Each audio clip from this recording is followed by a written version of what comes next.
quero parabenizar o senador Humberto Costa, a senadora Gleisi Hoffmann, pelos pronunciamentos feitos nesta tarde de terça-feira aqui no Senado Federal, e quero reafirmar aqui meu posicionamento contrário a essa reforma da Previdência que está sendo proposta pelo governo ilegítimo de Temer, uma reforma que reconhecidamente é um dos projetos mais cruéis já discutido aqui no Parlamento brasileiro no período democrático. Essas alterações que estão sendo propostas na reforma da Previdência são apontadas como concessões que atenuariam os efeitos danosos da proposta original. É falso essa afirmação. A reforma da Previdência permanece como um tormento para os trabalhadores. Vamos tomar apenas um exemplo. Fala-se em atenuar as chamadas regras de transição ao reduzir as exigências agora feitas para a aposentadoria a quem está mais próximo de conquistá-la.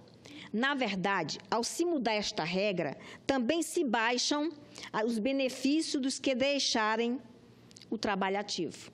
É uma forma de dissuadir quem poderia se aposentar, tal como fazia o antigo fator previdenciário.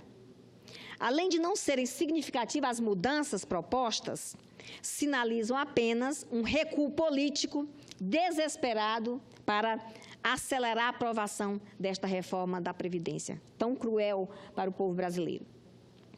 O problema está na origem da proposição. Até este momento, o governo ilegítimo não produziu estudo que sustente a proposta. Não forneceu informações sobre o fluxo de recursos que mostrassem sequer a necessidade de uma reforma. Não exibiu as contas. Por isso, senadora Liz, é importante a aprovação da CPI da Previdência para se discutir claramente sobre essa questão grave dos recursos destinados à Previdência Social. Tem ou não tem déficit? Pior, não se sabe sequer em que se baseia o governo para alegar que a Previdência Social brasileira já é deficitária. Sabe-se que o próprio governo se apropria de recursos constitucionalmente destinados à Previdência, como as receitas do PIS, PASEP e da CONFINS. Muitos dos atuais segurados do INSS, em geral os de menor poder aquisitivo, morrerão sem se aposentar com dignidade. Pois, apesar das alterações cosméticas aceitas pelo governo, sua proposta continua altamente nociva ao trabalhador. Toda a conta será encaminhada diretamente ao assalariado, ao mais pobre. Sabemos que a Previdência Social brasileira é credora de centenas de empresas que não recolheram as contribuições devidas. Encabeçam a lista de devedores gigantes econômicos como os maiores bancos do país, empreiteiras, prefeituras, estatais e assim por diante. A Associação Nacional dos Auditores Fiscais da Receita Federal calcula em 426 bilhões essas dívidas com a Previdência Social. O governo federal não estabeleceu qualquer política para cobrar seus principais devedores quando o assunto é Previdência Social. Não criou qualquer fórmula para pagamento desses débitos volumosos. Um caso dramático é o dos trabalhadores rurais, que precisarão alcançar a idade mínima de 60 anos para dar entrada na aposentadoria e atender ainda um prazo de contribuição mínima de 15 anos. Isso depois das últimas propostas feitas pelo relator.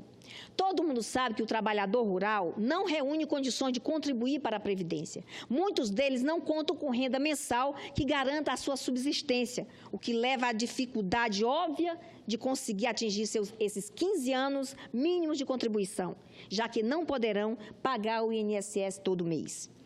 Mas esse não é o problema principal. Trata-se de uma questão mais grave, ligada à diferença de expectativa de vida. Muitos trabalhadores e trabalhadoras rurais não sobrevivem até os 60 anos. A alteração da idade mínima para a mulher da entrada na aposentadoria, que segundo o novo texto será de 62 anos, pode até parecer positiva, mas não é positiva, é ruim. A diminuição em 3 anos para a mulher constitui, na verdade, medida desesperada para aprovar a reforma. Não é o justo, não é o ideal. Afinal de contas, predominam até hoje as diferenças que as mulheres enfrentam no mercado de trabalho. As desigualdades salariais entre homens e mulheres é brutal.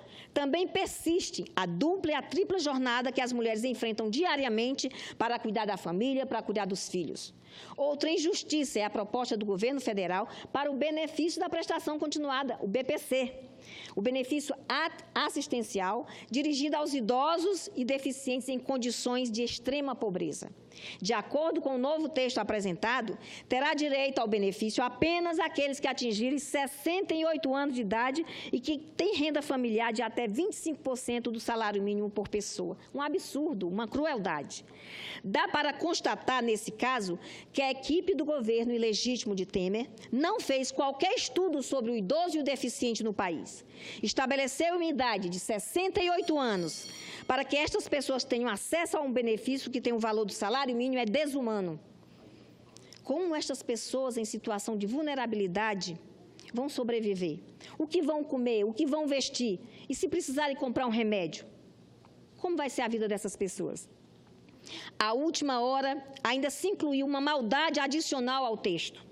Incluiu-se a previsão de que o cálculo do benefício de aposentadoria será feito sobre 100% dos salários de contribuição ao longo da carreira. A previsão é de que esse modelo seja adotado até que a lei venha a disciplinar a matéria. Vejam só, essa mudança ela pode implicar perdas significativas, já que hoje o cálculo é feito sobre os 80% maiores salários recebidos, o que exclui os menores salários, geralmente ligado ao início de carreira, e eleva a média. Em resumo, para concluir, senhora presidenta, as aparentes concessões feitas pelo governo Temer para tornar mais palatável a reforma, na verdade, apenas agravam a situação de quem mais precisa da Previdência.